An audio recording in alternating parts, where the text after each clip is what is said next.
What up? What up? What up? What up? What up? Flock? What flock? I'm sorry, my bad. I had to add the sixth man in the building. The sixth man of the year. What's good? What's good? What's good? What's good? On this Victory Monday. Victory Monday. Shout out to everybody doing their thug thizzle. Y'all know what time it is. Y'all know what time it is. Victory Monday. Where your shots glasses at? Shot. Mine is empty this week because oh look, Chris came ready. Chris ready, baby. Chris ready, baby. Let's go. Mine is empty on purpose this week. Okay. Yeah, I had that. You had yours last week. Yeah, I had my fair 14. share last week.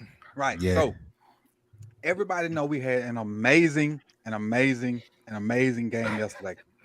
Like one of the probably the best game of the season. But we don't give a flying flip about that. We want to know about the trip. How was your trip, Mike? Man, it was cool. You know, my first time being in Tampa. You know, cool little city.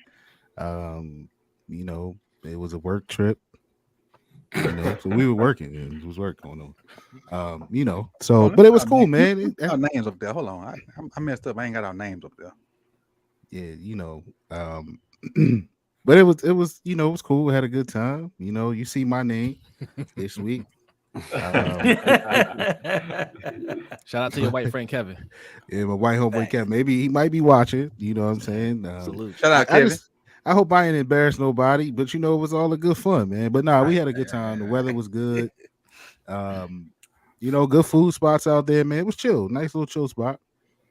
Yeah, Tampa's cool. Tampa's cool. Like I said, now you probably don't remember from me telling you, but the very first of this show you said was out there, filmed in Tampa. It was filmed there. I was in Tampa for the very first Roundup, filming it, stressed, wondering if hotel Wi-Fi was gonna hold up. Yeah, and it did.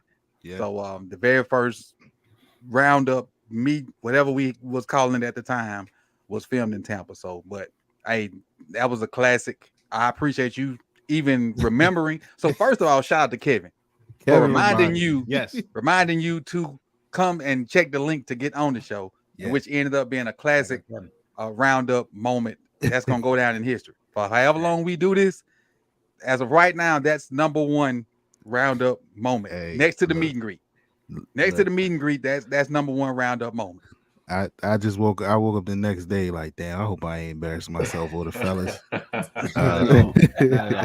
funny thing is, somebody came into the chat box I had never seen in the chat box afterwards. Oh man. Y'all know who I'm talking about? Yes, I know. Apologizing. Oh, yes. Shout out to Misha. But it was a great time, man. It was a great experience, and I had a blast. I laughed for 3 days, and I don't, you know, it happens, man. It was fun. You know, I'm cool with it. I don't think nobody in here, you know, tripping about it. I sent y'all the apology text the next day, but y'all all seem to be good. So it was, we good with it. It was a great time had by all. Hilarious. I will say this though, Coach. It was a lot of, you know, Tampa was playing Detroit. So there was a lot of Detroit fans in town, and they saw this. They saw the sweatshirt. They was talking big, you know what? So I thought that was interesting. I mean, they was popping off heavy. I'm like, yo, y'all, look, man, enjoy your success, but y'all talking a little too much, man. I told him I'm with y'all this weekend. Next weekend, listen, there's a number 8 that y'all ain't never seen nothing like, and they got to witness it. So, hi, all of y'all that I saw in Tampa last week that was talking smack to me. Congratulations on that ass whooping you got. They ain't in here. They sorry ass on the other side of 8 Mile. They don't get internet on that side of 8 Mile. They don't get internet over there. They over there seeing work. Detroit got work. Yeah. So they know. Hey, Jose. Yes, sir. Can you? No, we ain't gonna put. No, You want me to send you that video? No. We ain't gonna do it like no. We ain't gonna. He got every last one of his feelings hurt. We ain't gonna do it like that. We ain't gonna do it. Like that. You sure? Let's. I love the petty. Ooh, I love the petty. I don't want to put him on my. I don't want to give him none of my views. But see, okay, absolutely. so listen, Coach. I understand that, and I was thinking the same thing. But listen, I'm already mad because I feel like we got. Like they played us. Like they got all this engagement from saying stuff that they don't believe. Up there going to their channel and commenting and on their Twitter and all everything. They already got us because we helped boost them up. Sorry, but ain't none of they people here though. Yesterday I had one comment from a Detroit Lions fan. Like soon as my stream started, he came in and like jumped a bunch of curse words. Streamlabs got him, like instantly zapped him, and he didn't make another comment. Was gone. No, right, Coach. We're going over to their streams. We're going over to their stuff, boosting their engagement. They ain't paying us no mind. They knew they were going to lose. They know they are the inferior franchise. So we're the dummies going over there like, why are you talking about my quarterback? And they sitting back like, come on, bring it. Let's go. Well, yeah, because I mean, that guy. I mean, he talking about, oh well, win something first. You're Detroit. I mean, look, respectfully. Okay, I'm saying respectfully. That way, you can't say I disrespected you. Because I said respectfully. Okay, right. You're a Lions fan. Like what happened yesterday, you're used to that. Okay, like there's nothing new that happened yesterday that you're not used to seeing. All right, you could take that humbly to say, hey, you know what? We're still 5-2. We can keep it pushing. You know, bad week. You can easily do that. There's no reason to get upset. What's up, Chef? I can't take nobody serious. I got a Carl Winslow mustache. Hey, I'm gonna quote one of Detroit's finest. Okay. Jamil Hill. Somebody I like Jamil Hill, especially when her and Michael Smith was doing their thing. With all due disrespect, FTMF, and I ain't talking about no film. Right. Facts. But look, Coach, listen.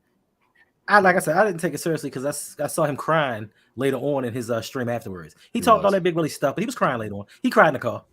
He was crying on stream. Yeah, he was. Bro, I was sick of this. I told y'all. In real life, they feeling themselves. Like, like literally, they was talking and walking around with their chest out. Oh, like, yeah, big time. Hey, go Detroit. I was like, what, today? You talking about against Tampa today? Oh, yeah, you're good, man. The man said, make Lamar pass, and Lamar gave you exactly what you wanted. Right. Exactly what you wanted. Hey, just so y'all know, there's going to be a new number 1 on the More Sip to Tyler Power Rankings. Down went Frazier. Down went Frazier. Because last week the Lions were number 1. Short-lived. The agenda will be pushed. I believe I feel like Birdman. Well, FTML? Yeah, I do have it on the shirt. Malik looking for it. Malik. They for sale, homeboy. They for sale. They comfortable too, bro. They for sale, homeboy. They all for sale. It's got a hoodie on it.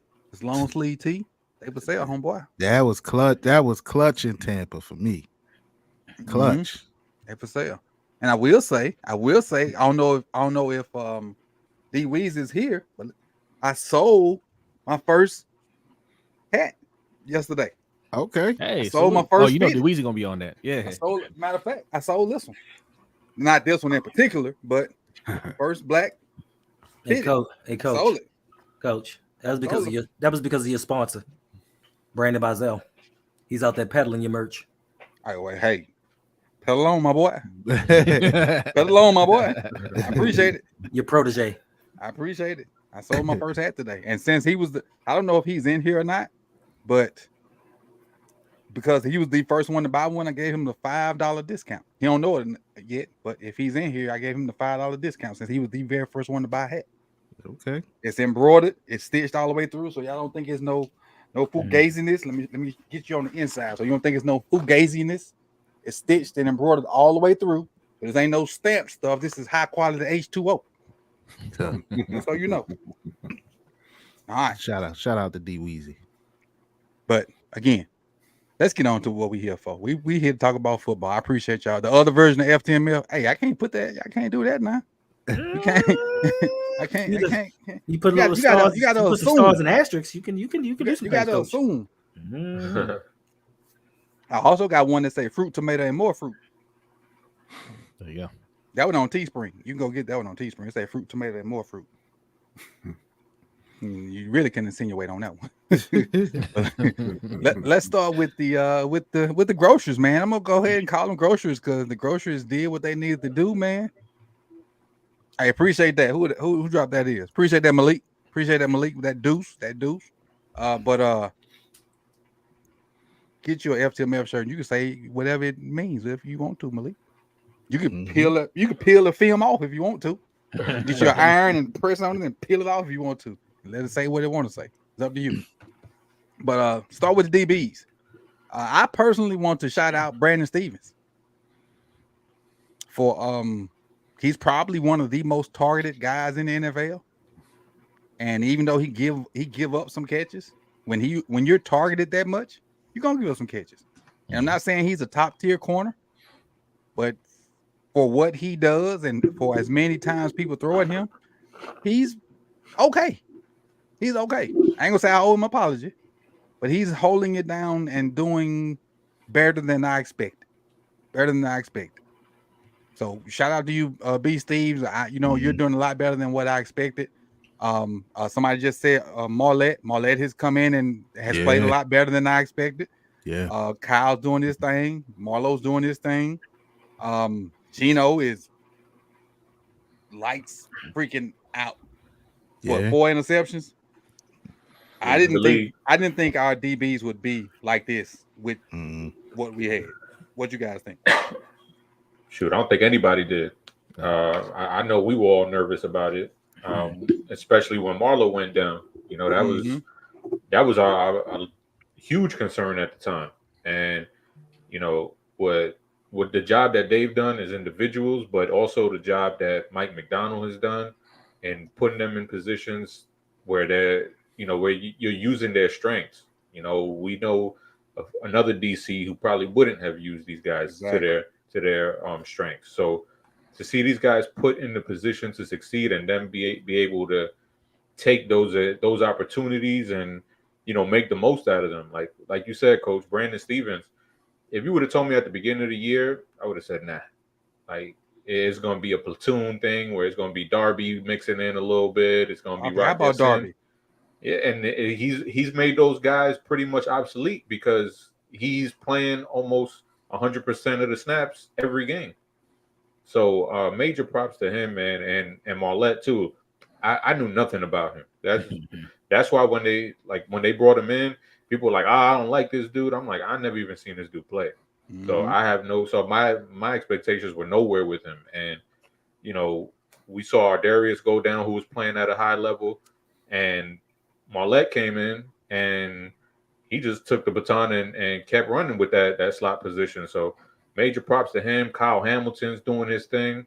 The whole secondary, man, they've been, lights out. And, you could tell Marlo's not even 100% yet. So there's still a little bit there that they can get to when it comes to fulfilling their full potential. And then you add in Marcus Williams if he's healthy. It's going to be a pretty damn good group going into the latter part of the season if they can stay healthy. True. Why would you want to downgrade from Gino putting Marcus Williams back in? Man, I gotta give credit where credit's due, man. McDonald is doing a damn good job, with this unit because we don't have the best talent, but everybody understands their assignment, right? And like, the same way I put it on the coach when nobody knows where they're at and nobody's on the same page and everybody's playing poorly. I'm going to give that credit when everybody is doing what they need to do out there. Mm-hmm. And yeah, that's why it seems like it doesn't matter who's out there because everybody understands where they need to be. So somebody goes down, the next person that steps up is playing, good quality football, even though he may not be as talented as a person in front of him. But knowing where your assignments are on defense is 90% of it. You know what I'm saying? And, being able to make the plays, yeah, you want to have those playmakers, but not getting caught out of position is a big part of it. That way you allow the people that can make plays to make those plays. Mm-hmm. So mad respect to the coaches on that side of the ball. Yeah, I'm gonna have to give Coach McDonald his props. He's no longer a grad student; he's a defensive coordinator. he graduated. I'm really look. In all seriousness, I'm really impressed by what he's done.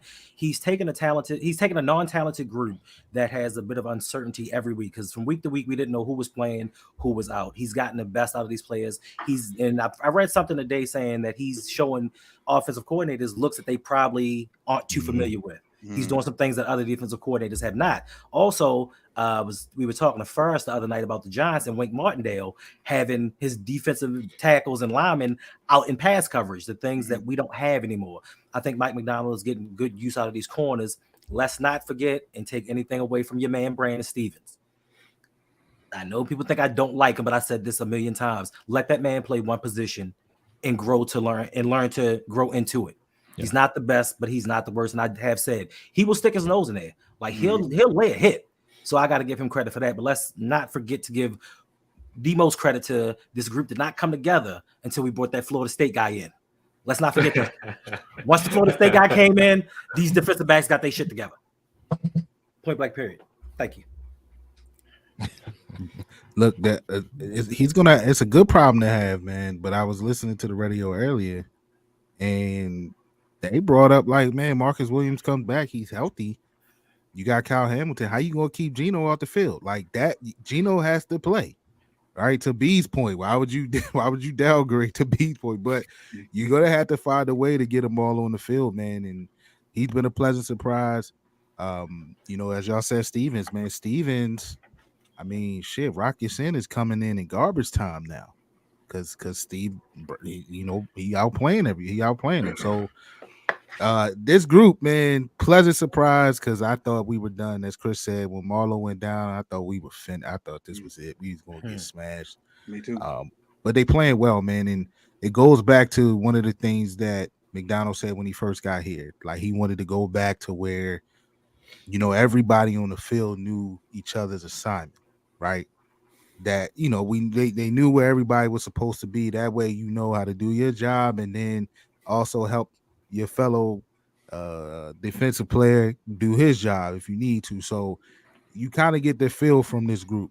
It's just one big collective group that's balling, and it's just gelling at the right time. But to be able to mold this defensive back group and had them playing like they are, man, it is salute to him. But Millette, man, I like this kid. He plays as they say. He plays like a Raven, right? He's tough. He don't mind getting in there. So I like this kid, but I would say him and Stevens are definitely the biggest pleasant surprises out of this group. B? I agree with what y'all said. I think you pretty much covered it there. Brandon is coming into his own. Geno Smith is playing very well. And McDonald has been doing a fantastic job. So, there's a lot of credit to go around on that side of the ball. Stone, ain't it? Huh? Mm-hmm. What did I say? Smith. Geno Smith. We all make whatever. Geno Smith playing well too. Okay. Well, since he said Smith, let's slide on down to the linebackers. Roquan and PQ. Let me give you something real quick. Hold on 1 second. Let me find it. 1 second. Where it is. And I meant to do this for the DBs, but I forgot.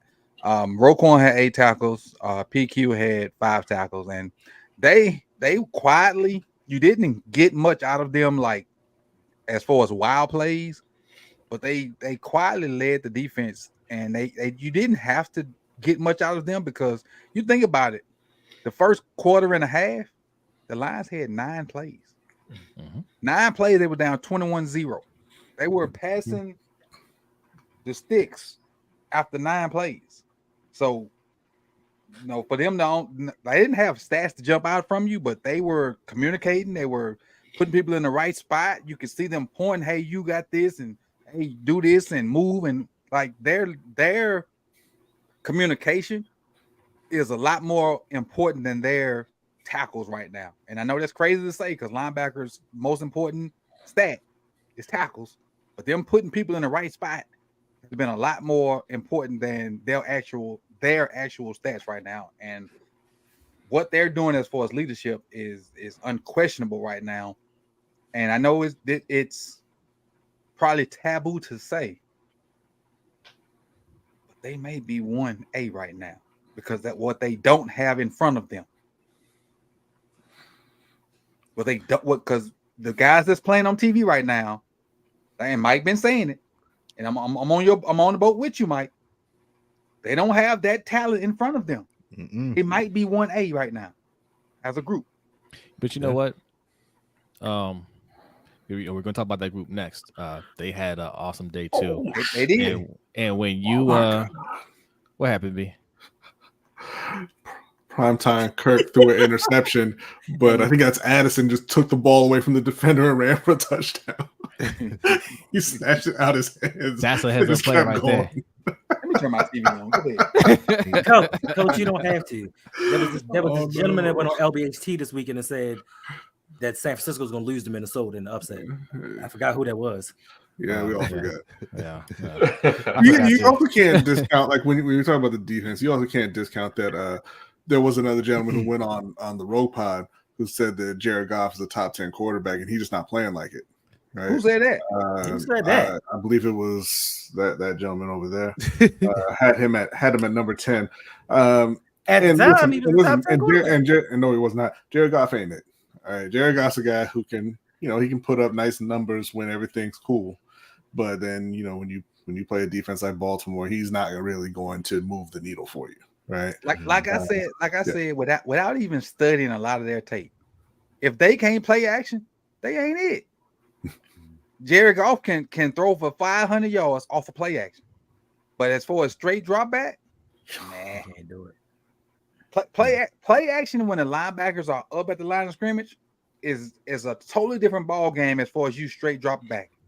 That's 2 different sets of football, and that's what I say. If we can win first and second down and make them straight drop back, Jared Goff is trash. Who that is? What up? Appreciate it, Rave Kingdom. He said round table, baby. Baltimore. Appreciate you, Rave Kingdom. Appreciate it. Appreciate it. But go ahead with the LBs, guys. I've been saying it, Coach. That look, them 2 guys, man. The way they fly around, man. Like PQ, he even tweeted like, "Man, I ain't had a game I wanted to, but I mean, it was a steady game." Like, look, when he went down, though, I was like, "Shit." Yeah, me too. You know what I'm saying? But I'm glad he's good. But those 2, man, they just hold everything together, and you can see, Roquan is just a general out there, and he is number 1 soldier, man. PQ can do whatever he got to do, and he don't got to do too much worrying or thinking or anything else out there. He could just play his game, and he's pricing himself. He's pricing himself out of here. He's gonna make himself a lot of money, but PQ, yeah. Mm-hmm. But I think this group, those 2, I think they're the top linebacking duo in the league right now, just by the way they playing. Yeah, Coach. Like you said, a lot has to be said when you take into account that you have a field general. We've had the Darryl Smiths, the CJ Mosleys, but when you have a Ray Lewis type, not saying he's on Ray Lewis's level, ain't too far off, but when you have a guy that puts people in position and you motivate them to play better than they are, I think that's what's most important outside of the positioning. Roquan gets these guys to believe that they're better than what they are. He akin to Ray Lewis, like with Ed Hartwell, Bart Scott, and those guys, they went on elsewhere, did not maybe play as well as they did with Ray. I think that once Ro came here, PQ said, you know what? I'm free to not have to think, and I can just play. I can just live off my athleticism and not have to think so much, and I'm just going out here making plays. So with those two guys doing everything that they need to do, it makes the rest of the defense that much better because they don't have to think. Because Roquan is like, yo, go here, go there. This is your assignment. Don't worry about it. And they taking care of everything. I think, what are we, number two defense in the NFL right now? I think so. The Browns number one. Yeah. But I think the Browns still number one after that debacle yesterday. But yeah, like the linebacker, his open field tackling is a lot better. Like his tackling percentage is in his better. missed tackling percentage is single digits now. Because once again, now PQ doesn't have to go out here and be the focal point of the defense and have to think and react. He can now just see ball, get ball, so to speak. That's all PQ has to do now. See ball, get ball. I don't have to think. I don't have to put you in position and think about the coverages, relay all the messages to the backfield, the defensive line. I can just play. So Roquan made this a lot better situation. Listen, them dudes are balling out of control, and I don't take nothing away from them. Right. Check this out. I'm gonna say I was reading Ray's book, but I got Audible, so I was listening to Ray's book. Two knees. And Ray, Two knees. You can say read. Me and B always debate this. You can say read. I read a lot of audiobooks. So Ray said when he was in high school, a linebacker got hurt, and they moved him from safety to linebacker, and he didn't know a play. So the coach went to him and was like, Ray, I need you to do me a favor. And Ray was like, what is it, coach? I'll do it. He said, I need you to replace whatever the kid's name is and move to linebacker. And he was like, well, what I need to do? Tell him what to do. So the coach told him, see the ball, go get it. Ray said he didn't know no play. He just knew go get the ball. That's what linebackers is. Mm-hmm. Go get the ball. I mean, on the higher levels, you got to understand, some other things. But for the most part, go get the ball. And he said once he found that out, he was like, oh, I can get the ball faster at linebacker than I can from safety. He said, okay, bet. He said a light switch went on and wasn't no going back to safety from then on. Especially when you understand your gaps. Exactly. Yep. Exactly. Because once you understand see ball, get ball, you can learn the rest of the stuff. Yeah. Because that's an instinct. And plus, like having somebody to, that's playing at a high level that you can try to mirror, right? Like he elevates your game just off of that. Like you want to match his energy. Exactly. When I heard what that monk said about lock them doors and we'll decide when to let him out, bro, I could have gave you 2.5 plays yesterday. 2.5. One at the beginning of the game, one at the kneel down, and one right before halftime. I could have gave you 3 plays. Yeah. The very first play, one right before halftime. Maybe I could have gave you 4 plays. 4 plays. One at the very beginning, one right before halftime, one right after halftime, and the last play of the game. One per quarter. That's what it is, man. It's a lot of what you do on defense is attitude, right? Yeah. It's a mindset, and when you believe there's nothing that anybody has for me, you'd be surprised what you can do. I remember hearing Ed Reed say it one time, man. Like somebody asked him a question, like, what offense, like kind of like like caught you off guard, like you're like, damn, I didn't know they can do that. He was like, none, ever. He said he's like, there was nothing that anybody had for us. He's like, me and I always had the people to stop it, but we always knew what that other team was going to do. There's nothing out there that they could do that we didn't know about. Like that's confidence. I want to say this real quick. They study so much film. They say Hollywood Brown taking the next game personal.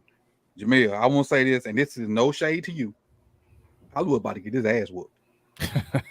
Why would he take the next game personal? He has to leave.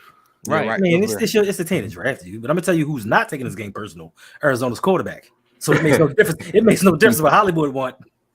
Yeah, Josh Dobbs ain't doing it. Hollywood ain't going to be a Cardinal. Keep in mind, the Cardinals' schedule release had the running back song and put Lamar's picture next to it, the side of it.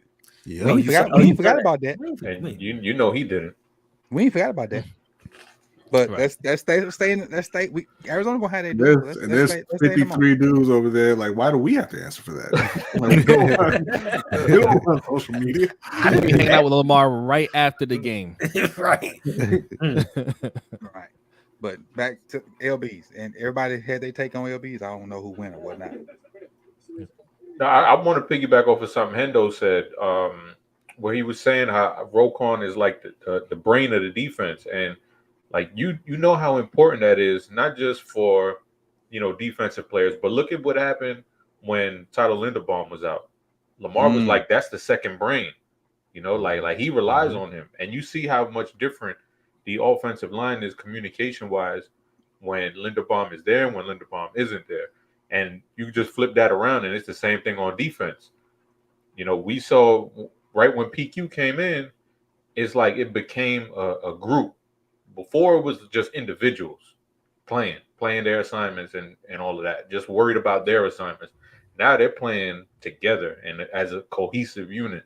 And, that's obviously, you give credit to Mike McDonald, but I think Roquan was that glue piece, that last piece to just bring it all together. So, it's, yeah, he didn't have 15 tackles yesterday, but he didn't need to have 15 tackles yesterday. He's him and PQ, they're holding the middle of that field down, and they're bringing a lot of juice every week. Yeah, and they said that. Look, they said the sign of a great player is not only his play; it's how he elevates the plays of others. So those people that's in the chat, like, oh, Roquan ain't do ish this game. He did. He elevated his guys to make the plays to help us win the game. So it's not always a physical, tangible thing that you can see in a stat sheet.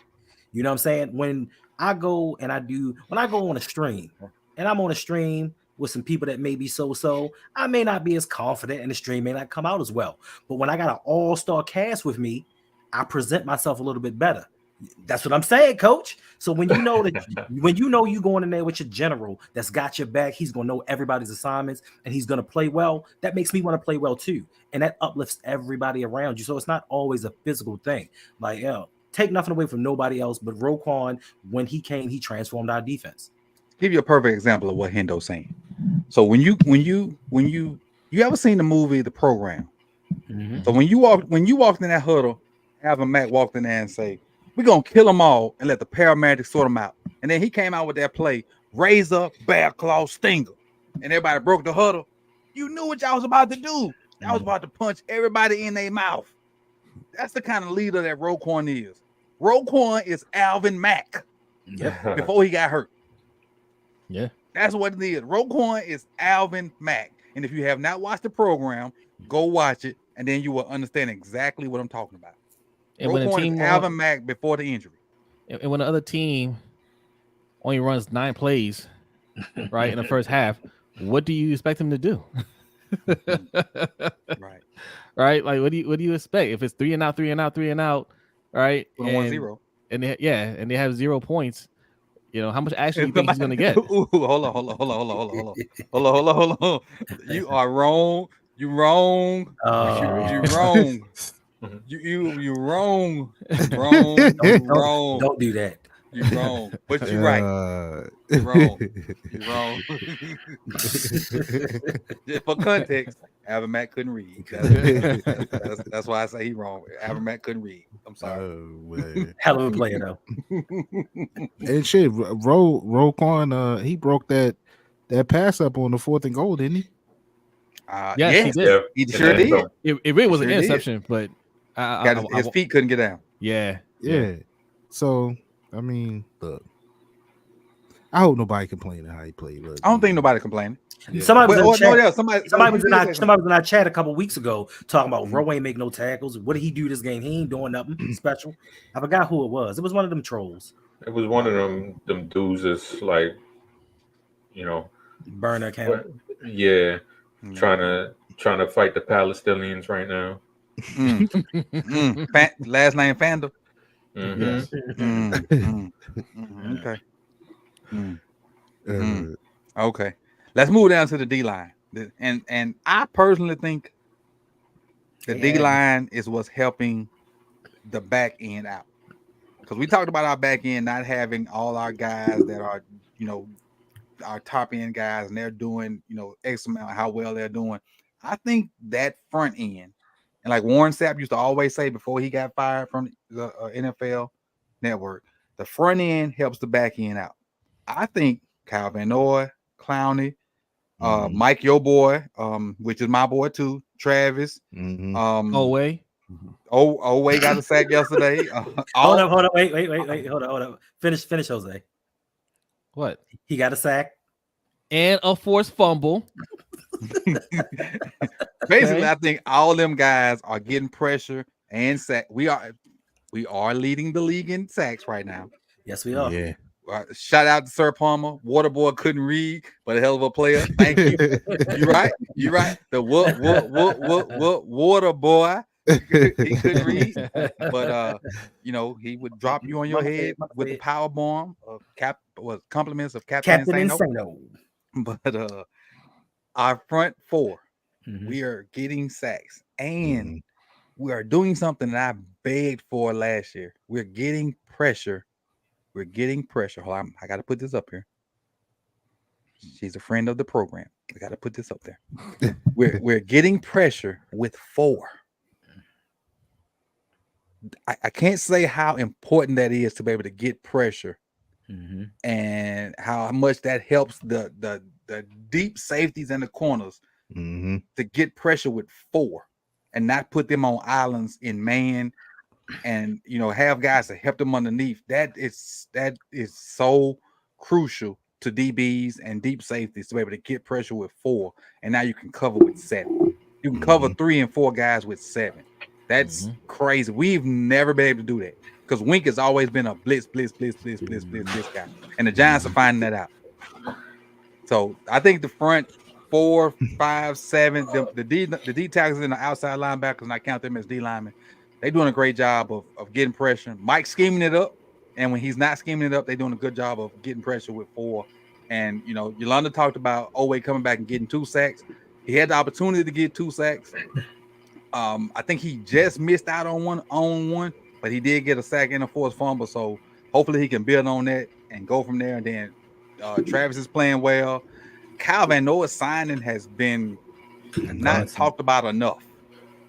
He had 2 sacks yesterday. Should have had 2 in London. Created sacks for Clowney in London. His straight off the couch university is what he called it. And so I'm happy with the signing. Hopefully he'll continue to play better and get his legs up under him. And hopefully him and Clowney and those guys will have some legs under them for the stretch run, because they are older guys. And they say they want to represent for older guys that are not getting a chance to produce because everybody wants to go younger. Those are his words on the what's the guy that with the cutoff shirt that come on after Stephen A. them on ESPN? Pat McAfee. Pat McAfee. He said that on Pat McAfee. But I mean, Baltimore signed old guys every year. Every year they play them out, right? So that's why the other teams don't do it. But y'all are zagging again. So I mean, hopefully it works this time, I guess. First, you're talking about signing that other old dude too. Which one? Nah, man. Who? They're talking about Sue. They reached out. What? But it's a difference this year. It's because they're not relying just on them this year. So like let's say if they sign Sue, right? Like that's just like a little cherry on top. It's not like we gotta sign Sue because we're gonna have to play Kyle Hamilton at D tackle now. It's just like a little added extra, which is kind of like what the Eagles were doing last year. Yeah, when they were. Don't speak on the Eagles. What they just did is robbery. Is this Madden? Robbery. Is this Madden, coach? Only Madden teams can sign extra players. It's crazy. Yeah, you can't get him for a 5th and a 6th. You would think that the Titans would just be like, no, we're not going to trade with those dudes anymore. Right. They got Julio and oh boy, the safety. Kevin Byard. That's crazy. But go ahead. I'm sorry. Go ahead. That's a conversation for a different day. Go ahead. We not raining on our parade today. No, we're not today. Listen. Shout out to the OTR crew. The new OTR off the recliner. Straight off the recliner. Kyle Van Noy. Yes. Old guys is doing it. Off the recliner. Defensive line is getting it. Nobody thought, including myself. Very, very clever, Hendo. Very clever. Appreciate you. That Justin Matabike was going to lead this team in sacks. Yeah. Nobody thought that, but he's out there balling. It's a contract year. Right now, we just got to enjoy it. We'll deal with the contract stuff later on because there's some guys out there that's balling out of control. And how many sacks does he have? I think he has 7.5. Matabike. If it's is it five and a half? Five and a I half. think it's 5.5. I think. All right, I think he had 5.5, and I think he got the 2 yesterday. Wait, I don't know. He didn't get the contract, right? It was Broderick Washington. All right, listen, man. Listen, this is a concern that me and B always have with this team, right? Are we going to re-sign Matabike? Right? Like he's balling out now, contract year. Are we going to give him his money, or do we have to start this process over again? We messed up, Jose, and signed Broderick Washington too fast. Same thing with PQ. This is if you go back and watch our earlier stuff. This is why we didn't like the PQ signing. He was going to need time to develop, and we said if he balls out, are we willing to pay him the 20 million plus or whatever it's going to cost to re-sign him? Probably not. And it's not until his last year of his contract that he's showing that, man, yeah, we would like to keep him. Are we going to pay him? Probably not. Like, we can't wait until the 4th year of their contract to get production out of these guys. Like Malik say, I'm gonna go ahead. Malik said it best. Yeah, price of the brick going up. And I said this during the stream during the game. Like our defense is playing lights out. You also gotta be careful. Half of these cats ain't gonna be here next year. Now, are we not going to go through the same? Because we don't learn from history. Are we not going to go through the same thing with Ojabo? Who is Ojabo going to get? Ojabo injured though. Injured. Oh, yeah, I know him. Yo, I'm sorry. I know him. I know Njarbo. I know him. Yeah, that dude. Look, I'll say this: if he got to play like that to get his money, look, let's do it now. We need the ring. We need this ring. But we've been looking whole season of him playing well. No, I'm saying that's what I'm saying. Like, ball out in your contract year, right? But this seems to be the year that we might have a legit shot to make a run. So, hey, get as much money as you can, young fella. But we have been waiting for this. We have been saying, even on this show, even at the beginning of this season, Matabike needed to carve his role out starting this year. And hey, he seems to be able to get pressure. He seems to be in the middle sack guy, which we'll take that. We will take that. But it's good to see, man. It's about time. Like he seems to. We all knew that he had the tools to be really good. He seems to be putting it all together, man, and he seems to be dominating up front. I mean, let's not act like Detroit ain't had one of the better offensive lines in this league. Yes. Probably the best. Even Owe, the sack and strip that the fumble he caused. I mean, that was on one of the better left tackles in the league.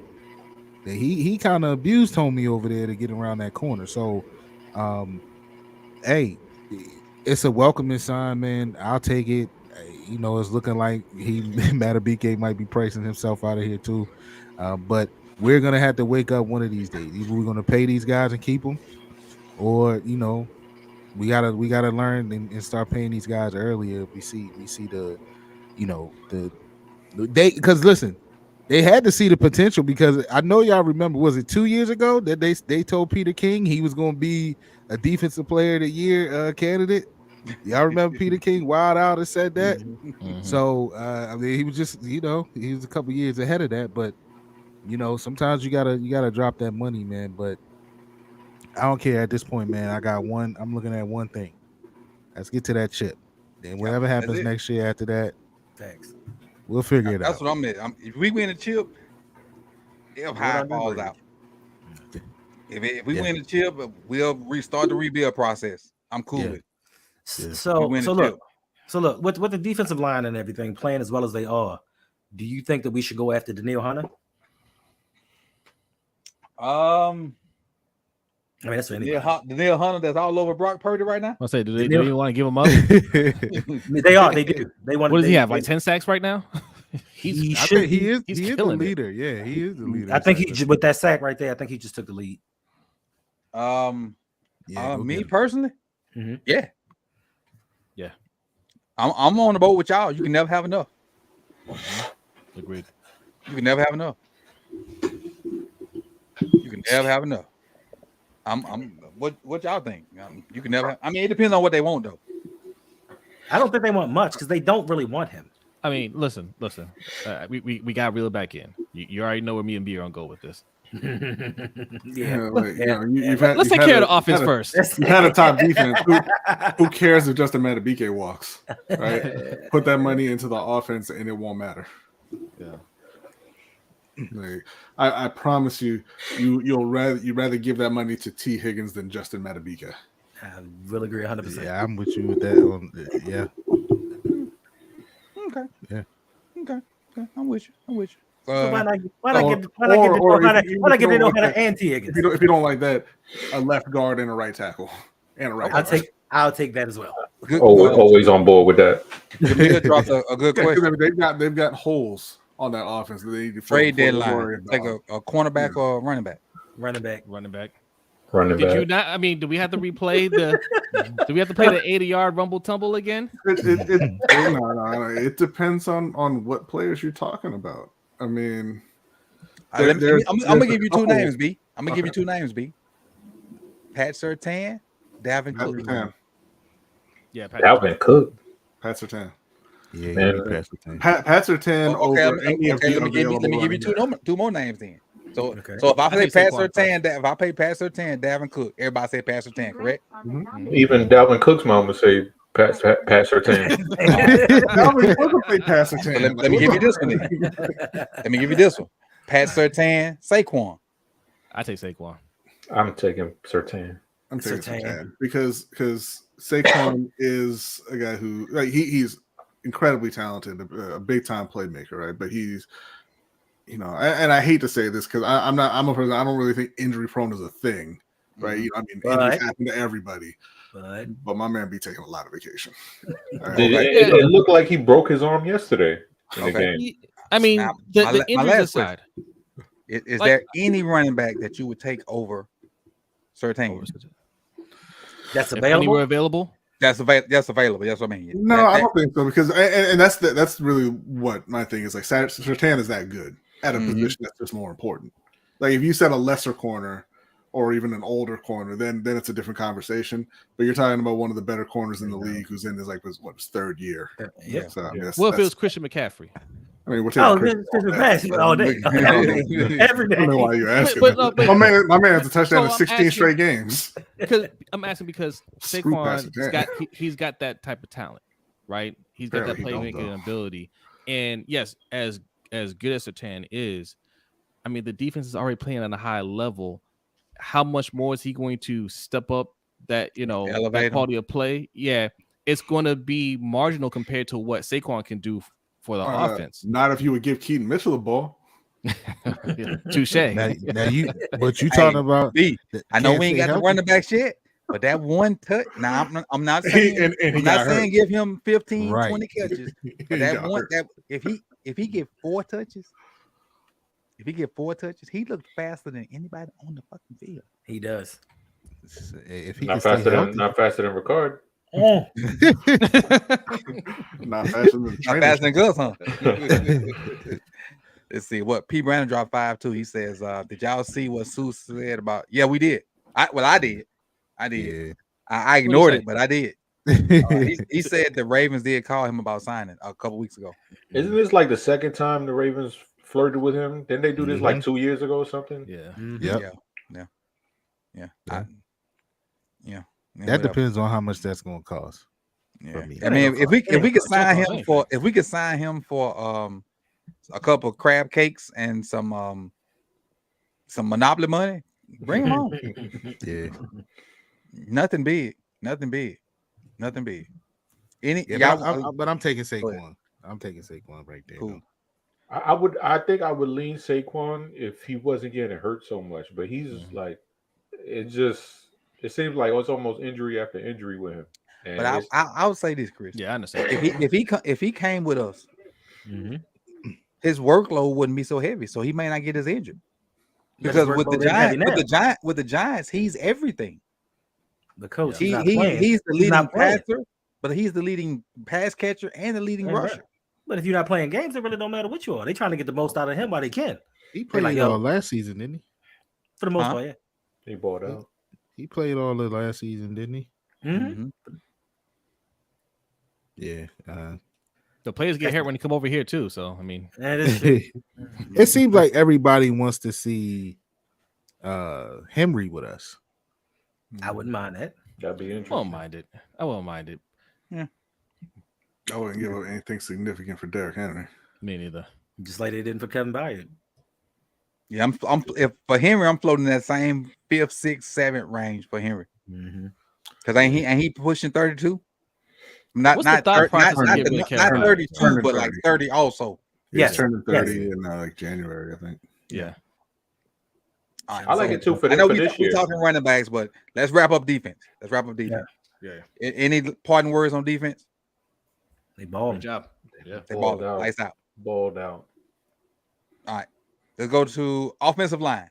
I think me personally, I think they were the weakest unit on offense, but that's not calling them weak for Sunday.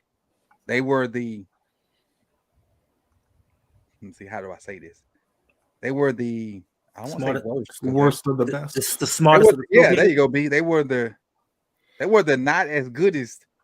I'll say this. I'm gonna disagree with you on that one because the wide receivers lost out to Gus Edwards, so I'm gonna put them in last. If we're talking about units, I thought the O line had the O line played great. I thought it was their best game of the season, second week in a row. I think Ronnie Stanley's getting into form. But no, it was great to see them protecting Lamar. I mean, obviously they got some pressure here and there, but I thought they played a great game. I agree. They did that. To me, it was their best game in both phases, as far as run game and pass pro of the season. To me, it was their best outing. It was their best showing of the season. That right there, what we saw yesterday, is motivation for EDC to make sure that unit stays strong, because Lamar with time in the pocket, that dude was just like, shoot, I don't know what to do. Right? Like, I mean, even at the end of the game, I listened to part of Dan Campbell's post game, and he was just like, look, when you're playing somebody like Lamar, you just have to play your assignment, and don't worry about if he's going to run. If he scores running, then we just have to live with that, right? But like you can hear the defeatist, tone in his voice, because you're playing somebody like that. He could take off at any moment, but you also know he can pass the ball, and if he has the protection, right, he's going to carve you up, and it's pick your poison. And it's just like, well, I'd rather he don't put 400 yards on me, so let's just try to cover these guys, and then all these lanes are open for him to run. Yeah, man, it's a defensive coordinator's nightmare, but the O-line has to hold up. Okay, come on. KP dropped $1. He says, off topic, but did y'all see Stephen A try to gaslight the audience by saying he didn't know he didn't know what that Lamar being worth his contract debate was about? Yeah, and that he said he's always worth his contract. Yeah, I saw that. You guys already know what it is with Stephen A. Don't let him. And look, that's my frat brother, but Stephen A is about the dollar. Yeah. Stephen A is about the dollar. Like, and you ain't gonna catch me like riding Stephen A or just downgrading because of the code. But Stephen A is about the dollar. Stephen A.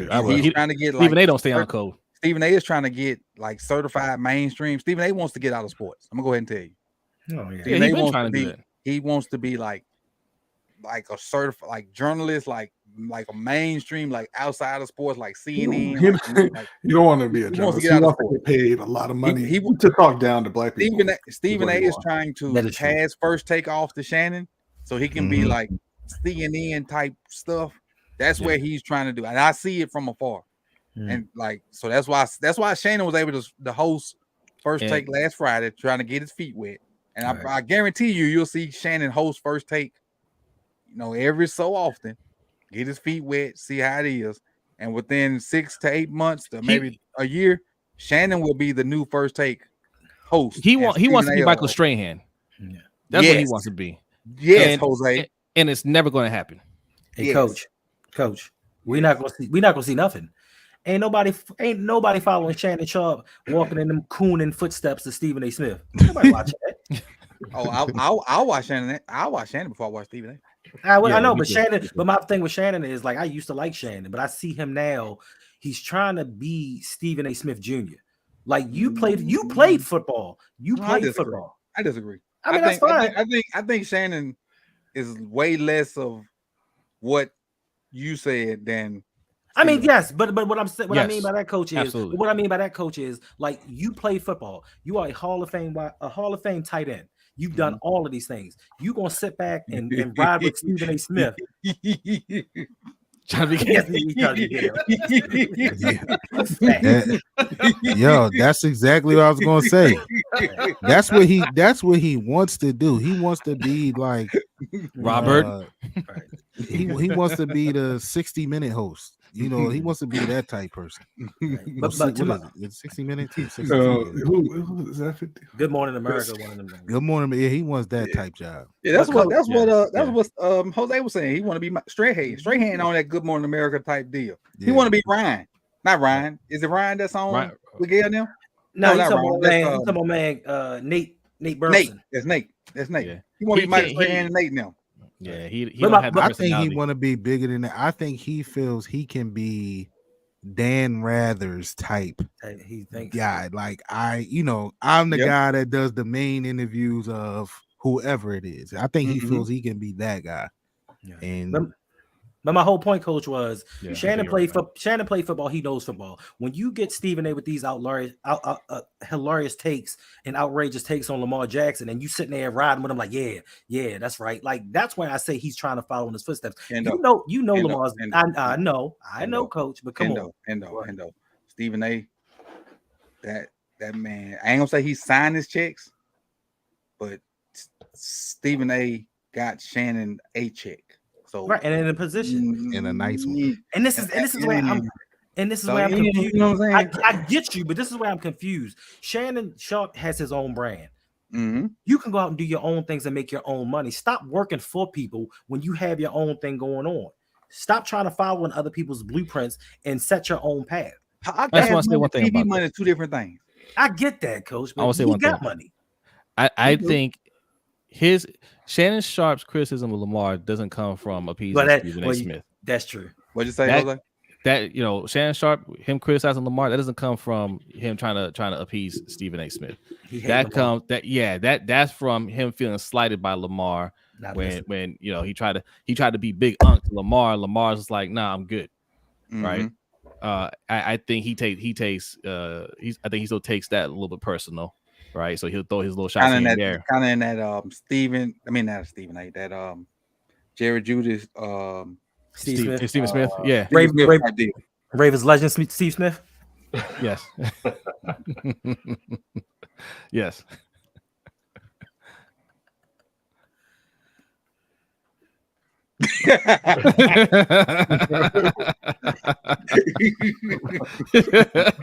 He's like, I'm not gonna say nothing. I'm not gonna react. Hendo can't say that, but then B always says Hayden Hurst is a Panthers legend. Shout out Hayden Hurst. Double standard. Shout out to Bryce Young security blanket. I got like 7 catches. But we saw the list of top wide receivers for Ravens. He's on there. Steve Smith? Yeah. Yeah. Not for long. Not for long. Zay will be on that list quick. Everybody will be on that list quick. You ain't got no receivers. Correct. You are, my friend. Correct the mundo. Now, we done got off topic, man. What we was talking about? O-line. O-line. O-line. Great job, O-line. Great job. This is how dominant of a game it was. We just had some fillers. Some filler topics in there. which Brodney is not happy about. But O-line was their best game as far as I'm concerned. Anybody else want to finish O-line, and we can move on? I don't know a best game, Coach. I think that best game might have been the Cleveland game.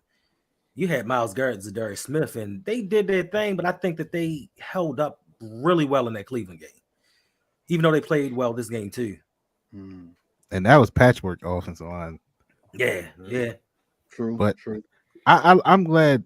I think somebody said it. It might have been Malik, but he said, I'm proud of 79 and 78. Look, they playing with some aggression, and I like that. I like to see that. I like to see Ronnie drive dude into the locker room. You know what I mean? Even though the play was over, I like to see he kept going, threw his ass in the stands damn near. Big Moses, cameraman up. Yeah. Yes. I mean, the only thing that I didn't like about that, because the fall, I was like, Ronnie, you gotta watch yourself. We know you get hurt, bro, so you gotta chill. But I like to see that aggression. Big Moses have been playing with that aggression too this year. So they seem to be taking some things personal over there. Protecting that Lamborghini, or Ferrari, whatever it is. So I like to see that, but I think they played. I think they played great. Lindenbaum is steady. What did he give? He had his first penalty, right? I think so. Yeah, I think he had his first penalty this year, his first hold. But look, they looked really good. They look strong. I think what it was, bro, is as a team. But I feel like each individual unit took it personal from all the talk that was coming in. Oh, Detroit's this, or Detroit's defense is that, or their offensive line is the best, or they the best team in the league. Yada yada yada. And I think you saw that yesterday, that the entire team took it personal and they wanted to take it to them. And we just seen a little bit more aggression, a little bit more foot on your neck action, which we've been asking for all year. Right. Yeah, we look, when you got them down, keep it there. So I think, but O-line, yeah, they were steady. They was really good. Yeah, I thought it was their best game of the year. They looked locked in. They looked healthy for once. There was a certain camera angle that zoomed in. When it goes to looking at the football, then it zooms out, and you can see Linderbaum's right ankle, and he has so much tape on that ankle. So the fact that he can move the way that he does, knowing that his ankle isn't 100%, like, major props to him, because he's playing well. I thought Ronnie looked as good as he's looked all year. Like Mikey said, Moses was doing his thing. So I was nervous about him coming into the year, because there was games last year where when he was bad, he was really bad. And then when he was good, he was really good. There was no in between with him. But I think he's been pretty steady this year as far as his play and consistency is concerned. Simpson, always a little bit of a roller coaster, but yesterday, they, as a unit, they played very well, and you could tell, Lamar was comfortable back there. There was no speeding up his process, and even in the play where he had the 10 seconds and he scrambled out of the Hutchinson sack. I think if he's getting hit early on in that game, I don't think Lamar keeps his composure there. Right. But since he was so comfortable throughout that game, he was able to stay composed and just, casually spin out of it, scramble a little bit, and then throw the touchdown to Aguilar. So, I forgot who said it earlier, but look at what the O-line can do and the amount of time that they give Lamar. And that's the answer to always keeping this team relevant, the offensive line, because you already got your guy back there. You got your guy. You just got to keep him upright, and the rest will take care of itself. Yep. Agree 100%. All right. So I think that's everybody with O-line, right? Let's see who dropped that. Who dropped that right there? It's still free, my man's Cleveland. We ain't forgot about you. Y'all heard that? Yeah. So let's see. I think that's Bazel. Let me check it. Hold on. Yeah, Brian Bazel said it's still free, my man Cleveland. We ain't forgot about you. Bazel dropped 10. He says free Ben Cleveland. We ain't forgot about you. Now going through the offensive film earlier, had a donation too. Yeah, I'm gonna get Brew in a second. Bazel said free, my man Cleveland. There are some plays that I saw going through the film today that freaking Simpson just ends up on his knees, man. Like, I don't know if he's a fan of Meg Thee Stallion or what, but wow, he just ends up on his knees, like Christian McCaffrey. my goodness, like I don't understand it. Thank you, Christian. I appreciate you. He just I don't understand it. Like he ends up on his knees while other men are with their thighs around his head, and that Stop, just coach. Stop, coach. don't Stop, coach. supposed to happen in football. That just don't supposed to happen in football. Appreciate you, YNG Brew. He says a great team win. Hope they keep it going to AZ. Oh, nice. Hey, I hope you enjoy. Yeah. Hope you enjoy. So let me ask you this question: if you're still here, first off, do you live in AZ? And if not, so you probably making if you don't live in AZ, you're probably making a weekend out of it. So if you're making a weekend out of it, I heard that AZ is a great place to visit. That's a great place to visit. Now, my mother-in-law. Thank you, gentlemen. Oh, salute Yolanda. Appreciate you, London. Appreciate it. Great stream thus far. Thank you, gentlemen. My mother-in-law wanted to go to a game and she targeted AZ, so we talked about it for a hot second. But AZ, they kind of what's the word I'm looking for? They really like their stuff, so to speak. They really appreciate their things and make sure that they want you to pay for their things. So we quickly ixnayed going to AZ. So YNG Brew, I hope you have a good time and let us know how you enjoy the game. And hopefully we bust Hollywood upside his head and don't let him get loose. Hopefully. Nice. So report back next Monday with how the game was, and we'll be looking for you to see how the game was. And then Yolanda dropped 20. She says, great stream thus far. Thank you, gentlemen. I appreciate you, Yolanda. Appreciate it for coming through and dropping the dub. Dropping it. Appreciate it. So hey, we got, let me see. Hold on. Before we go on, we got about 4 people that's hit the 5K mark that's gonna be in that circle so far for the giveaway, and we still got a week left. Let me hold on. Give me a second. Give me 1 second. Got a couple of screens up I'm trying to work with. Let me refresh real quick. We got 4 people. We got, obviously y'all know who we got up top. Don't even need to say that. We got Bazel, who is way down the road. T Sizzle, London B, Malik. We got 4 people that's at that threshold to be in the spin for the prize of the month. YNG Brew is right behind them. Nice.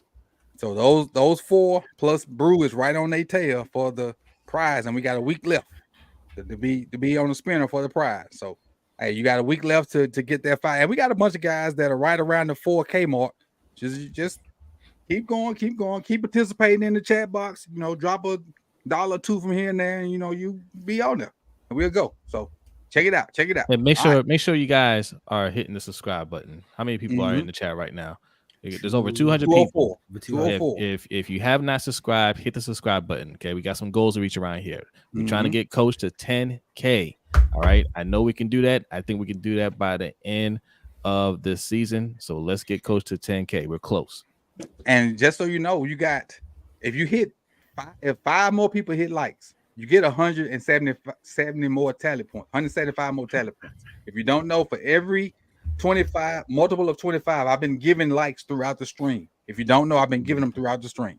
For every 25, multiple of 25 likes, I've been giving. So every time we get to a multiple of 25, I've been giving likes. That's what the little comment been meaning. Bruce said he dropped another 10. He says, I'm in AZ fam, might have a connect with the Poncho, who's AZ is lovely, got to have connections. Certain sides of town that very well. Okay, so salute. Appreciate you, Brew. I heard AZ is fine. It's wonderful weather. I do know Mark is excited about coming home to play. Mark Andrews. I know he's mentioned it in the pressers that he's excited about coming home to play. He got a bunch of family coming. So shout out to you and Mark for coming to this game, and hopefully it's another Ravens W. But appreciate the 10, and I appreciate you for all the support that you do. And let's kind of keep this thing rolling before Brodney suplex all of us. Let's go to we'll go to running backs. Rocky Cinder. Huh? You like your boy Rocky Cinder? Oh yeah, like Oh. yeah. Yeah. We are Amon Ross St. Brown and Brodney is Rocky Sin. Let's go to running backs. Other than, and I don't know, like I said, I don't know who fault it is. Other than the fumble, I think they played well. Running backs. Yeah. As far as picking up blockers and running the ball and catching the ball in the backfield, Ricard included, I think they played well. I'm especially excited to go back and I'm going to do this tomorrow. That's the 10 for YNG Brew. Yeah. I'm especially excited. I'm going to go tomorrow and check out all the matchups with your boy Brodney, Hard ER versus Hard AH. Because I think every matchup that I noticed, like watching the game without like honing in, he kicked Hard AH's butt. And it's only two that I noticed during the game, but I know it was more than two where they was paired up 1v1. And I'm gonna go find them on all 22 and probably gonna make a video out of it. Yeah. Okay. All right. Yeah, I'm with you, Coach. Like that's really the fumble is the only criticism I have, and who do you put the blame on? Who knows, right? But the running backs, look, for not having a top running back on a team, like they're running very effectively, right? Mm-hmm.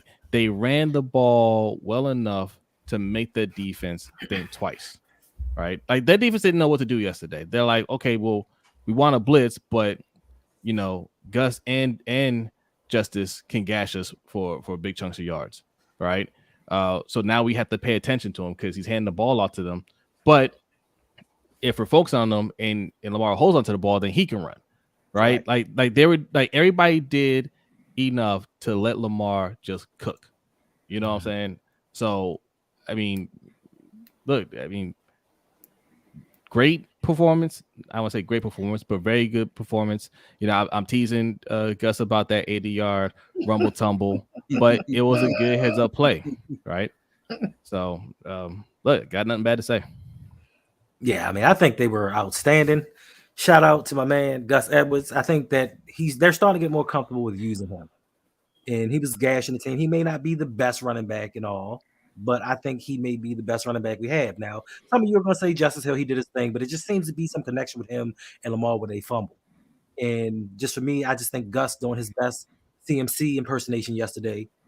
Like you can't take anything away from it. I mean, granted, Gus is still running at 80 yards right now because he just don't got that burst to get down the field. But for me, the best thing just was, in all seriousness, Lamar was not our leading rusher.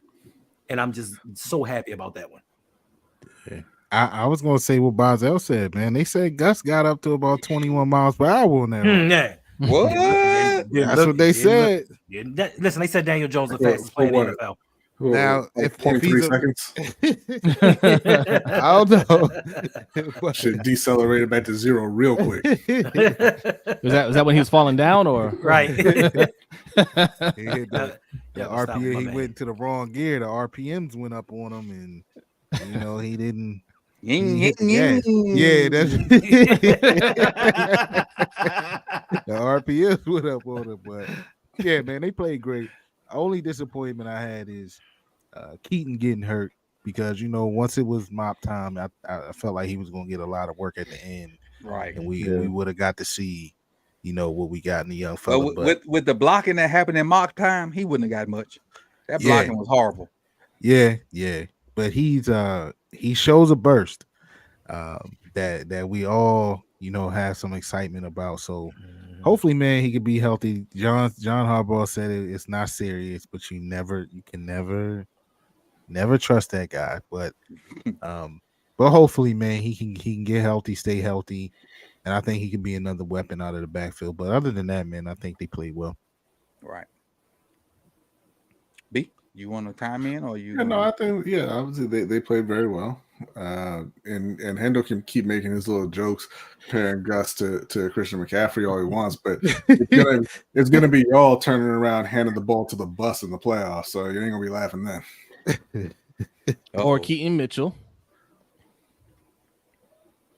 And he'll get hurt and then he'll hand it to Gus. Or Derek. Or he'll get hurt and you'll hand it to Justice and he'll drop it and then you'll hand it to Gus. Or Derrick Henry. Or Saquon Barkley. Got hurt in the Vikings game. Who was that? Is that Hawkinson?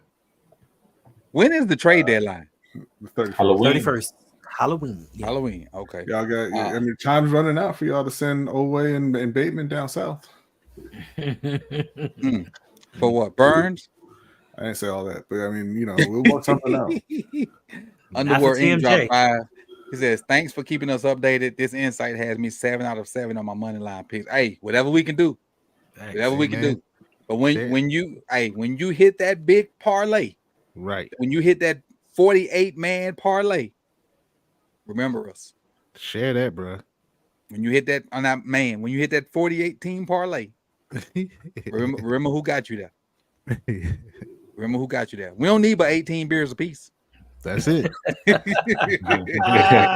it. I know a spot we can get them $5 a piece too. I know that's right. All right. So let's go on to receivers. We go to receivers and tight ends. I played fine as far as I know.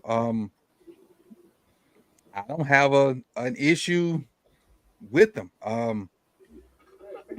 Can't think of nothing bad to say. I mean, they played fine, ran hard, blocked, caught the ball. Yeah.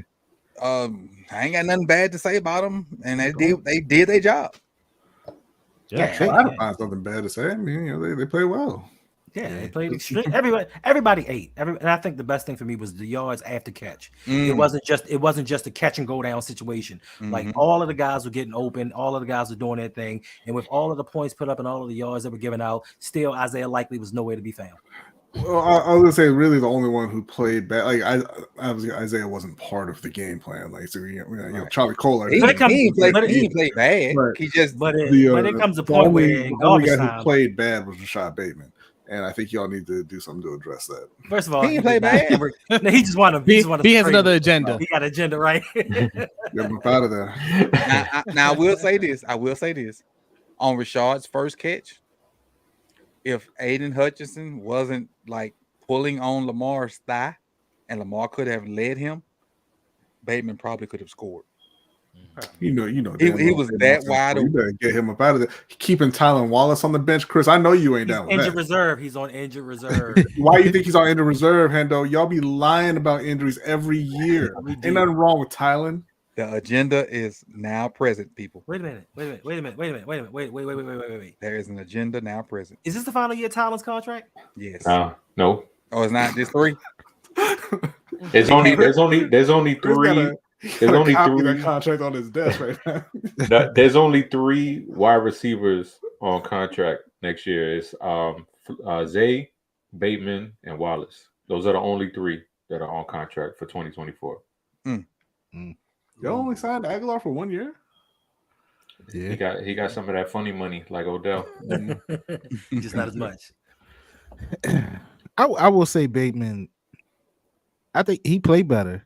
He did. It's just times that he seems disinterested, like out there, and then, but I mean, when he looks that way, then he'll have, the play like you pointed out on Twitter, Chris, when he made that block, like there was some aggression there, like some anger came out of him right there. But then, like he missed a nail appointment. Chris, I will say, Chris, I will say this: the play before that, he missed the block. Right. Play before that, we had a running play, and if he blocks his guy, the running back probably hit his head on the goalpost. The very play before that, he missed the block, and because that was a guy, damn near his thighs taken off of him. Now I don't know if it was that aggression on the play you highlighted came from him missing the play before that, but I appreciate him going in there and doing that dirty work in the box because he missed the play where he should have blocked out where he should have been. Now, but also that happens though. Yeah. I mean, and also Now it it's all could have been just me. And y'all help me out, or correct me if I'm wrong. Now it was when Huntley was in, but the pass Huntley threw to him, I felt like he stopped. I'm like, bro, like Yeah. keep running under the ball. I felt like he could have. I mean, I thought maybe I was tripping, but it just seems like he has ebbs and flows in his game right now where he's like, I don't know, but I don't want to take away. He did have a better game then, but sometimes he just seems like he's not as interested to be out there. Yeah, I think at that point when Huntley got in, all of them was tapped out. Yeah, and I get that too, and I don't know if it's. I don't Shouldn't have know if been, but I think they were all tapped out. I don't know if it's Bateman maybe not interested to be out there playing, but maybe it appears sometimes he might not be interested in the offense or his role in the offense, maybe. Mm-hmm. Yeah. And it shows sometimes. Yeah, because he went from being the guy to now he's probably what 3, if not 4. Yeah. Yeah. He's definitely not 1. Nah. He's arguably 4 I know where he's behind Nelly. He's arguably behind Nelly. Hmm. He's definitely because one is Zay, 2 Odell. 2 is Andrews. No, I'm not talking about receivers. Now, I ain't talking about Andrews. Oh, okay. I'm just talking about he's the number 4 receiver. Oh yeah, well, he's number 4 receiver. Yeah, there's one's Zay, 2's Odell, and I think 3 is possibly Nelly. And then he's the number 4 receiver, so that makes him the 5th option. Yeah. Mm-hmm. So we'll see. But again, he had 3 catches. What, 2 catches? 2 catches. Get his confidence 36 back. yards. Get his confidence back. So I'm cool. Good day. You gotta make the most out of your opportunities. Yeah. I don't. We heard from you on receivers, Jose. Yeah. Great job. I don't have much to say. Good job. I'll say this. Odell looks like he's starting to ramp up a little bit. I said he looked a little bit more spry. He didn't like that choice of words. He said that sounds too elderly. But looks like he's got a little bit more bounce. He is elderly. He's got a little bit more bounce in his step. So I'm hoping, over this next few weeks, we start to see a little bit more of the vintage Odell out there. Vintage, pretty goddamn old too. That's an antique store. Mm-hmm. I will say this. This is something I don't do often on this channel. That I just gave away 200 tally points. Uh-oh. Nice. Who got that? Don't normally happen, but we hit 200 likes. I just gave away 200 tally points. Okay. Shout out. Salute. I appreciate y'all, man. Appreciate it. Hit the subscribe button. Hit the subscribe button. Keep reminding people. Yep. Hit the subscribe button. 216 people in here. Hit the subscribe button if you have not yet subscribed. All right. We're trying to hit 10K on this channel. Most definitely. Where we at now anyway? I have to let y'all know. Let's go to where we at. We at quarterback. Quarterback. Yep. QB. Well, I went on my soapbox yesterday. Mm-hmm. I mean, not yesterday. Last Monday. And it seems like everything that I said last Monday is relevant again because he just kept the train going. I think this is a month straight of good quarterback play for Lamar. And multiple people have said it. If it were not for the drops in Pittsburgh, this is what would have happened to the Steelers. Mm-hmm.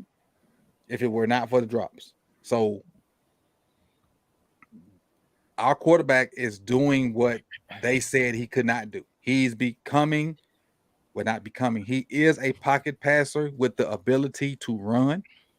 And so watching, and you'll see it on the video that I have coming out in the morning, you'll see that apparently the Lions game plan was to play cover 1. And that failed tremendously because he ate they butt up in cover 1. Like and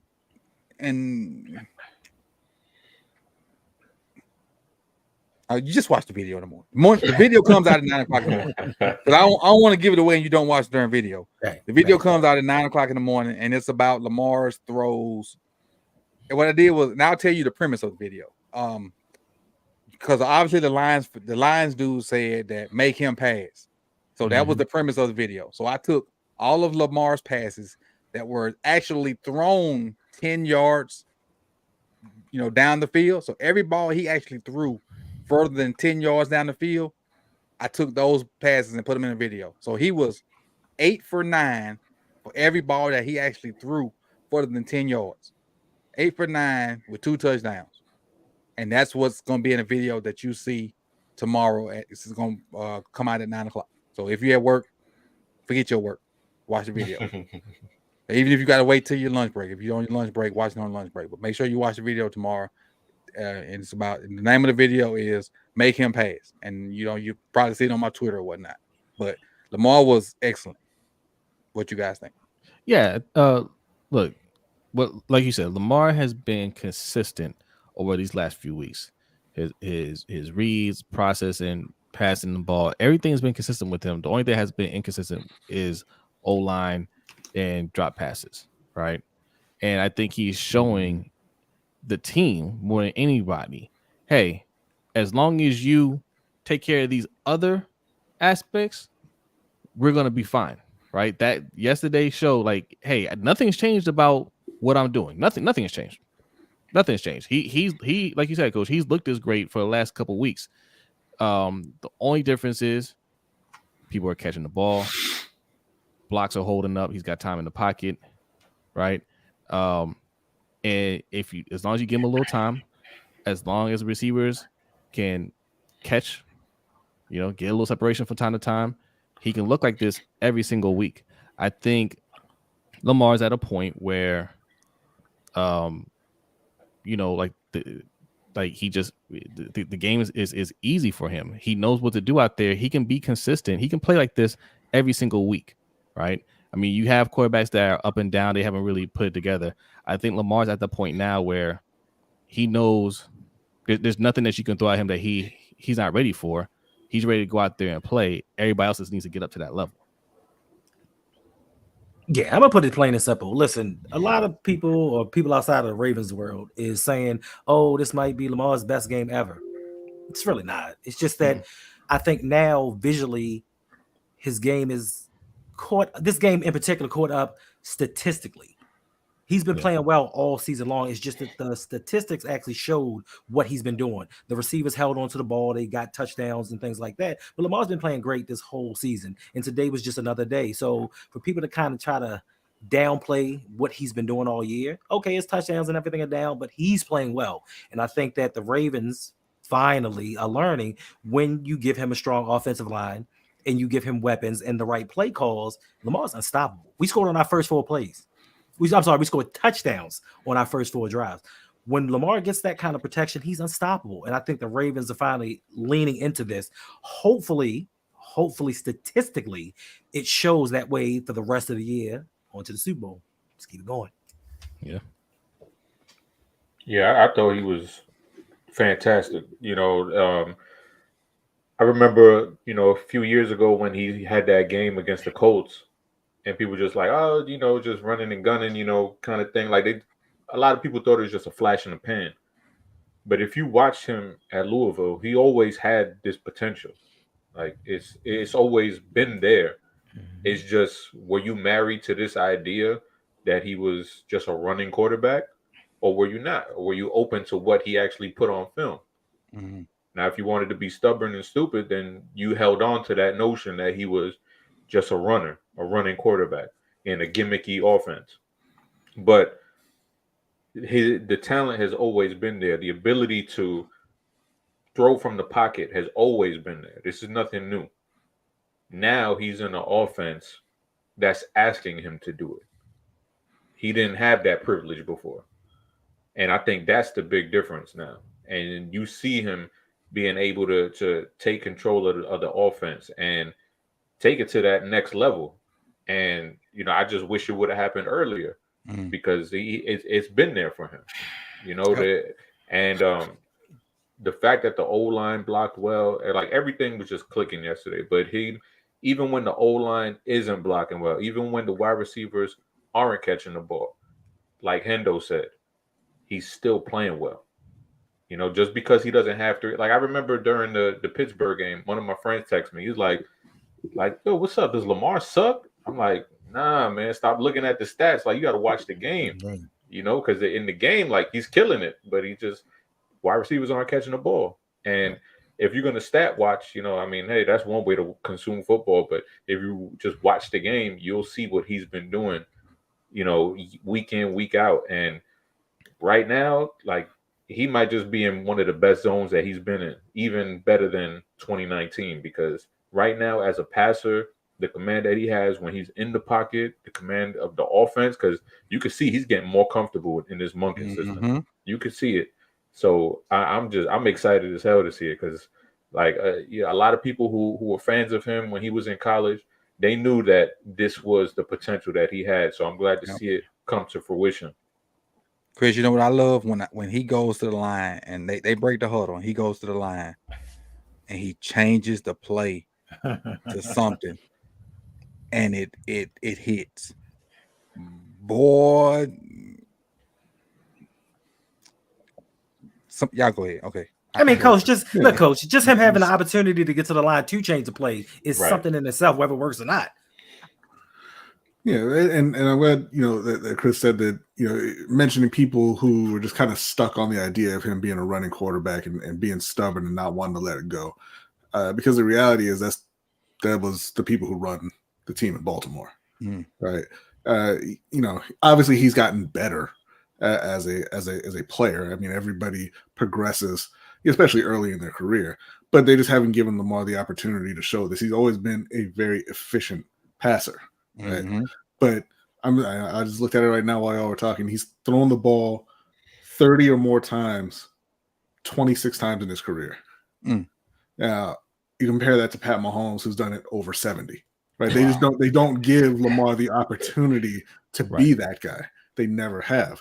They run him over and over and over and over. They're the ones that make him Lamar the running back, right? When he's been Lamar the best or second best quarterback in the league when you talk about talent, right? And you just haven't put the team around him. You haven't put the offense around him scheme wise to actually have that on display, or at least get the production out of it. And they're starting to do that now. It's just a shame that they wasted that entire rookie contract and waited this long to really even begin that process. And even more so, to your point, he had 9 rushes to your day. 9 rushes yesterday. And to your point, not guarantee you, but I think out of them 9 rushes, 3 of them were quarterback design rushes. 6 of them might have been like scrambles. Yep. So that's even more so to the fact that they relied on him to throw the ball yesterday. It wasn't like, okay, hey, we're gonna use your legs. Yesterday was, you can throw it. Okay, go throw it. And somebody just he had 2 kneel downs. I didn't even think about that. So that's two more runs right there. I forgot about that. So that's 7 runs right there. Yeah, look, the main thing, and I've been saying this all season, the most joyful thing for me in watching him play is comfort level. Like he looks super, super comfortable, and he just looks in control of everything that's going on there. And a couple of things that he's killing, the notions that he's killing with by the way he's playing. One is, they brought in G-Roll because he had to build a system to highlight what he could do. And he's showing here that no, I took G-Roll's system and made him successful and made it successful. And that's what he wanted me to do. He's also showing that, and it's funny because, like I told y'all in Tampa, they were playing the Lions with a lot of Lion fans in town. They were talking smack, and I usually don't do all of that yip yapping, but this one guy took me there. And I said, bro, y'all haven't seen a weapon like number 8. And by the end of the conversation, he was like, "Nah, you right. He's special." But I'm like, you haven't seen a weapon like him, and it showed yesterday because those few run pass options, the Gus run, and then he hit OBJ on one, where the defense they have to respect his ability to run. Mike, so they stepping up. I think Gus is. I got to go back and look at it. That thing to Gus, I think that was busted because I've never seen some crap like that. Yeah. But I think he's supposed to run. If you I think it was run past because it was similar to the OBJ play. OBJ definitely was an RPO. Yeah, and I don't think it was supposed to go to Gus. Maybe, but I think it was a similar. But the point is, the defenses now have to respect it all the way around. Right?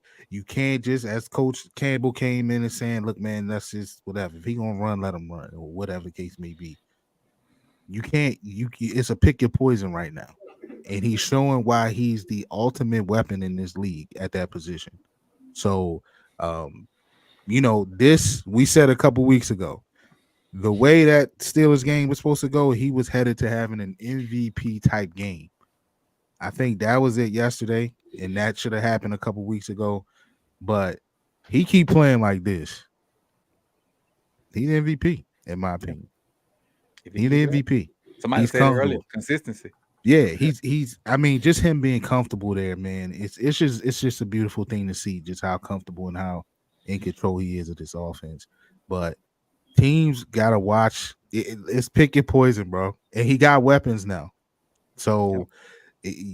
Pick your poison, and he's showing. And you still have people hating because I was watching one of the Hasselbacks, Tim or whatever. Which one's on with? Of course, Tim. Yeah, both of them sorry quarterback. Tim.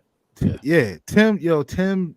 Even Tim was like, well, if you take one of the runs was, or one of his long passes was 80 yards to Gus and stuff like he's still trying to diminish, it, but like you said, Chris, he's stat watching, right? But so he's gonna always have that, and of course, and good for him, for Lamar, he just got that fuel to go into every week because they still gonna be haters, but at the end of the day, they better learn to respect that kid. Even if you take out that 80-yard pass, he still had like 270 yards passing. Yes, and 3 touchdowns. Yeah. But Dyson. And you said that Lamar's not getting the respect. And I just realized, regardless of what Lamar does, he's never going to get that respect. But let's not forget, until he Josh Allen had a fumble and interception yesterday, and they lost to the Patriots. Never forget. But messed up my money. Stephon Diggs apologized to you on Twitter. Stephon Diggs didn't play a bad game though. He said sometimes he do be feeling bad when he mess up your parlay and whatnot. Oh yeah, I saw my that. suicide league. Oh man. Goddamn Bills. Nobody circles the wagon like the Buffalo. Nobody. But appreciate you, P. Brown. He says, imagine if complete offensive coach was LJ's coach in 2019 with weapons also. Now, we could have had a competent offensive coach, but he had no weapons in 2019. He had Chris Moore as a receiver in 2000. Remember that playoff game with the 9 drops? Seth Roberts, Chris Moore. The only weapon he had was Mark Andrews in 2019. Well, no, Hollywood. Hollywood was the only one that showed up during the playoffs. Oh, yeah. Hollywood and Mark. Sure. No, I said Hollywood was the only one that showed up during the playoffs. You're right, because Mark was dropping balls. You're right. You're completely right. First pass. And Brew dropped another dub, man. He says Tim, yeah, indeed, and Maniga. Mangina. He's talking about Coach Mangini. I screwed that up. Oh man, Jimmy. He said, "My man my Jimmy." nigga. He's doing Eric, man Jimmy. I believe. He said, "My."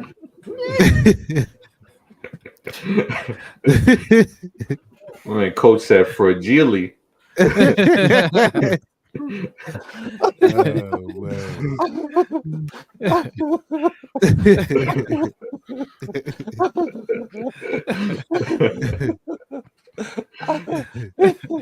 Oh, he's talking about the old coach. I know he's talking about that. That whack ass coach. Oh, I got real tears. Coach said, "Tim and my nigga." Right.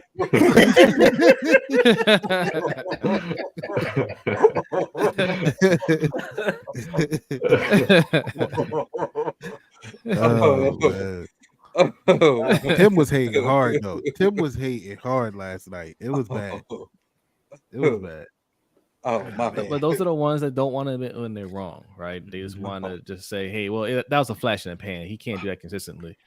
But even though every metric that you use to measure a quarterback shows you that he's one of the top passers out there. He definitely is that. I mean, every metric out there is showing you that. If I'm not mistaken, the game yesterday puts him back over 70% for the year. If I'm not mistaken, I think he's at like 69.9% right now. If I'm not mistaken, Mr. Fastest Google in America, would you check? Come on, please. The Google don't be fast at 10:45. You know what that means. Okay. All right. This is the last one. TM says LJ TD could not. Yeah, be 71%. 71%. A lot of teams could be using that play right now. Definitely. Like all those teams that were out on Lamar when they said that little off-season thing, all of them sucking right now. Oh, all Atlanta's feeling it. All of them. And I give credit to the fans because their fans from the jump were on Arthur Blank's neck. Okay, when they came out there and said, "Oh, we're not interested in Lamar," they did not want to hear that, and they're still letting him have it. I just told Jose yesterday. I mean, Carolina gave up the number 9 pick, next year's first round pick, and DJ Moore when they could have just given up the 2 first round picks and had a much better quarterback. Yeah, speak. They didn't want to do it. Speak on it, B. Speak on. No, it. thank you. Don't forget about those Raven fans that are ready to push him out the door either. Oh yeah. We got Pro Bowler Tyler Huntley, so we can keep him. We even forgot about you guys. I remember people talking about Baker being the quarterback, a bridge quarterback. I was like, nah, I'm good on that. Nope. Getting what's his name? The mayonnaise. Will Levis. Yeah, Will Levis. Mr. Mayonnaise. Mayonnaise. The Patrol. Patrol. We ain't forgot about your P Patrol. We ain't forgot about you. But.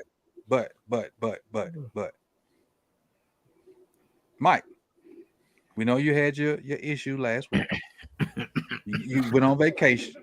But normally when people go on vacation, they come back with a renewed sense of vigor and work, try to get stuff done. What's going on with open mic? I don't know what's going on with open mic, but it got to come back. I got a story. Something happened to me in Tampa that I have to tell on record. So even if open mic only gets one other episode, it's gonna be getting that one. I got to tell this. I got to tell this story, and it ain't the drunken story. Okay, but I got to tell this story. So look for that. Right, I just gotta get some time, man. Look, going through some things at work and stuff. Quite possibly a transition to another place, spot. Some things going on. I'm being courted right now. Okay. So I'm working on that. It's nice to be wanted. Yeah, it is. So I'm drawing up in the piece of paper and sliding across the table. You meet that number, yeah, we could do that. So, but I got that going on. But yeah, you'll get something, man. I just can't promise you when, but I have to tell this story. Okay, it is that type of story. Have to tell it. As soon as it happened to me, everybody that was around in Tampa, I was like, yo, I gotta record this. Like, this has to be told to the masses. So you'll get something. You'll get something. A nice little teaser. Yeah, you'll get something. But y'all gonna want to hear this story. So if you are subscribed to Open Mic, just go over there, hit the notification button. Oh, it's in the comment section. I already got a pin. I was on my job today. Yeah, it's in there. I was on my job today. Subscribe. It's been a minute, but you will, if it's only one episode left in Open Mic, And you it won't isn't. get this one. Listen, he's scaring y'all. There's gonna be plenty more to come. No, I'm Don't not worry. saying it. I'm not That saying Ring I'm not King. saying it is, but it's got to be that one. This has got Yes, to yeah. come out. This is the one that you want to come back to. Yeah. Gotcha. Well, y'all hear this shit? Yeah. Chris? You can find me on Deep Cover Pod. We just dropped an episode last week. Yeah, we did. We dropped the episode last week. I forgot real quick, but I know we did. Yeah, we did. We dropped it on Friday. And I think we're gonna be dropping one this Thursday. Nice. So yeah, this Thursday. We're back on it. We're ultra reliable when it comes to recording. So we'll be back on Thursday morning. What you call sarcasm, people. Yeah, before I even start, listen, I want to say tomorrow we get the best NBA analysis from Chris starting tomorrow night. NBA's Hey, back man. tomorrow. Yeah. We back. Hey, we back. man. We back. Hey, Chris's favorite player is not playing tomorrow, but we all know who he is, and he's what's his name, Chris? Ugly ass Derek White. There he is. Man, Derek White. Hey, he does not have hair anymore, though. Yeah, He man. does not have hair. He does not have hair. Even uglier. Even Yeah, uglier. they're really leaning into it. Or Gollum out there dribbling the ball. The precious. Go ahead, though. You can find me at the Rogue Pod on Instagram, Facebook, Twitter, TikTok, wherever you get all of your audio platform from. I'm there. I do a live show every Sunday evening at 8 p.m. I also do a show with my man, Mr. Galloway, on Electric Relaxation with Mr. Galloway every Tuesday at 8 p.m. talking all things hip hop. We have a special guest, someone that Mike knows very well. He'll be on tomorrow night at 8 p.m. Oh, that's tomorrow. Okay. All right. Tomorrow at 8 p.m. Okay. Yes, indeed. Also, with anything else I do throughout the week. Also, make sure you sign up to my Patreon, patreon.com/allug, trying to build that community. Like Jose always says, we have goals here.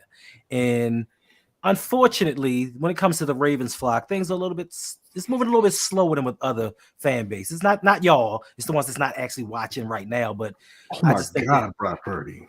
indeed. I'm sorry, Hendo. We like you said, we just all have goals. We all have kind of milestones that we're trying to reach, and we need your help to get there. Get Coach to 10,000, get LBHT to 2,000, get Chris and Mike to 1,000. I'm trying to get to 4,000. So we need your help. Help me, help you, and we'll give you more content and hope that you come back. Well said. I'm laughing because I think about Big Reg. Think about Big, and I don't know if Big Reg's watching, but I think about this summer when I was doing that more Sip the Tally Power Rankings. And I got a lot of flack when I put a certain team at number one. And this week a certain team was at number one. And a certain team lost to a certain team. And now another certain team that was at number one, it looked like they're about to lose to another certain team. But then another certain team is probably going to move up. Not saying that certain team is going to move up to number one. Right. Another certain team is going to climb up a little high and a little high. Right. So, and just not be number 17. Right. Yeah, because, Big Red said they were like 17, 18. I got to hop in the Discord and see if they still looking 17th. Right. So where you at, Big Reg? Yeah, he quiet. We won. Just checking. But y'all feel me. Okay. Jose B, what y'all got going on? Yes, we are the Lunch Break Hot Take. We do a live show every Wednesday night at 7:15 p.m. Eastern Time, followed by the Overtime Show, which you can find on our Patreon at patreon.com/LBHT Show. And like Mikey said, look, Open Mic, OTR Mic, that's coming back. All right. Ring Kings podcast, we were supposed to get a episode in this weekend. That fell through, but it is coming. Okay. But listen, subscribe. Like Hendo said, we have goals. We're trying to reach 2,000 subscribers on LBHT. Mikey, where you at on Open Mic? 4 something, I think. Yeah, so let's get 1,000 there, 1,000 to Ring Kings podcast. We're going to be pumping out a lot of content. Something a little different on Wednesday's show as well. to start out. Okay, something we're putting a little twist on there. Yeah, and I was excited. B's excited. Yes. You know, we're always look at B. B said excited. Okay. B face is strange. Yeah, that's his excited face. He is excited. He hit me up early this morning and like, hey, what you think? I was like, oh, all right, man. Yeah, you know. He's excited about it. He should be. But yes. So tune in this Wednesday. Follow us on Twitter, Instagram, Facebook, and TikTok at LBHT Show and at Ring Kings Pod for all your boxing needs. All right, so we'll do this, and I should have done it while they was talking, but I was off my job. So this is, if you don't follow the people, everybody's link is in the description. But if you need to go find, if you're a visual learner, because I am a teacher, and we have visual learners, we have people that are hands-on, and we have to please everybody. So for you visual learners, this is Chris's them. This is their visual aesthetic. That's for the Deep Cover Podcast. Lunch Break Hot Take, this is theirs. Ring King Pod, this is theirs. OTR Mike, this is his. Rogue Pod, this is his. Now, I will say I'm slipping on my pimping, but also, Hendo didn't mention it. Hendo has a second channel, and the link for it is also in the description, even though he didn't mention it. It is Game of Tones 23. So subscribe to that one also. It's a little trivia channel that he's experimenting with. So go over there, subscribe to that one also. The link is in the description. Also, for myself, more Sip to Tally. That's what that channel is for, the streets. That's where you can also go tomorrow and find the new More Sip to Tally Power Rankings. That'll be out tomorrow. Go over there and check that out. And then also on my channel tomorrow at 9, you can have the all 22 version of my video this week. We're talking about Lamar's passes that'll come out at 9 tomorrow. So make sure you go check that out. Follow me on Twitter at Coach Evans 9. The link to that will be there. If not, the video is already, you can go on my channel and go ahead and hit the notification thing. So, go ahead and hit that and it'll notify you when it's live. It's already up on my channel. You just can't watch it because it'll premiere tomorrow at 9 o'clock. So if you want to do that, go do that. And I'll have a bunch of Twitter notifications that pop up because I'm gonna make it auto tweet a bunch of times from now till 9 o'clock. So that's the way that's gonna go. But as far as the Ravens, we had a great game. I was pleased. I was excited. I don't know what was it about the Mark Andrews touchdown that got me about my chair during the live stream yesterday, but it just hit me a certain kind of way. And that was the short that you saw earlier today. But I was just excited about it, and just the way we dominated them dudes, man. I've never seen a game where the offense had 9 plays and they were down 21-0, which was crazy. But I'll take it, and hopefully if we can reproduce that again next week, I'll be excited, and I'll keep being excited. And they had your boy skittish, boy. That boy, that boy Golf, he ain't want to play no more. What? He ain't want to play. He was throwing balls at people's feet and everything. Yeah. He ain't want to get touched. But hold up, Coach. Speaking of growing and accomplishments, man, we got to shout out Hendo, man. 1.5 million views on the Rogue Pod. Yes. Salute to you, brother. The hard work is paying off. So, look, a lot of you already are. Coach already gave the spill, but go over there, man. Hendo is working hard, man, and he putting in that work. Hendo is one of the hardest working guys out here. Coach, look, all these guys up here work hard. Okay, I'm the Bobby Brown of the group.